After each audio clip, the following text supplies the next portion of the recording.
प्रशांत साखवेकर सर्व प्रेक्षकांना जय महाराष्ट्र बातमीपत्राची सुरुवात करतोय आत्ताच्या एका महत्त्वाच्या बातमीनं। क्रिकेटपटू स्मृती मानधनाचं लग्न अखेर रद्द झालंय। स्मृती आणि पलाशचं लग्न मोडलंय।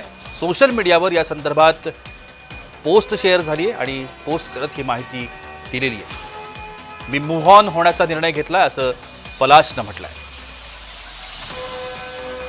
आपण या सगळ्या संदर्भात अधिक माहिती घेण्याचा प्रयत्न करूया। आमच्या प्रतिनिधी पूनम धुमाळ आता माझ्यासोबत दूरध्वनीवरून संपर्कामध्ये आहेत।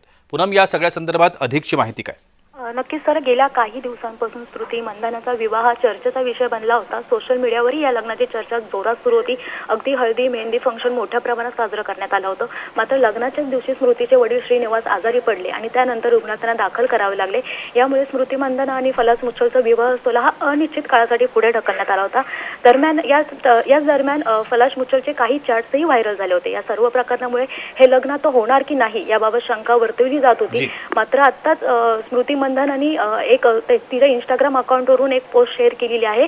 यामध्ये तिने असं पोस्टमध्ये म्हटलेलं आहे की गेल्या काही आठवड्यांपासून माझ्या आयुष्याभोवती अनेक तर्कवितर्के लावले जात आहेत आणि मला असं वाटतं की सध्या मी यावरती बोलणं महत्त्वाचं आहे। मी एक अतिशय खाजगी व्यक्ती आणि अनिश्चित ठेवू इच्छिते, परंतु मला स्पष्ट करणं महत्त्वाचं आहे की आता हे लग्न रद्द झाले आहे। जी, धन्यवाद पूनम, आपण दिलेल्या विस्तृत माहिती करता।